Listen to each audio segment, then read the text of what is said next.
Hi అండి, అందరికీ నమస్కారం. ఓం గం గణపతే నమః. శ్రీ గురుభ్యో నమః. శ్రీమాత్రే నమః. ఈ రోజు నుంచి మనం సౌందర్య లహరి నుంచి రోజుకి ఒక శ్లోకాన్ని చదవడం, దాని భావార్థం తెలుసుకుందాం. శివం శక్త్యాయుక్తో యది భవతి శక్తః ప్రభవితుం నచేదేవం దేవో నకలు కుశలః స్పందితుమపి అతస్త్వామారాధ్యం హరిహర విరించాదిభిరపి ప్రణతుం స్తోతుం వా కథమకృత పుణ్య ప్రభవతి.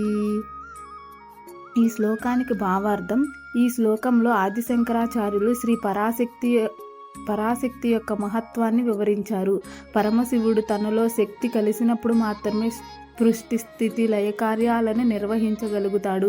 శక్తి లేకుంటే పరమేశ్వరుడు చిన్న సంచలనం కూడా చేయలేడు. ఈ విశ్వ సృష్టిలో శక్తి యొక్క ప్రాముఖ్యత ఇంతటి గొప్పది. శ్రీమాత్రే నమః.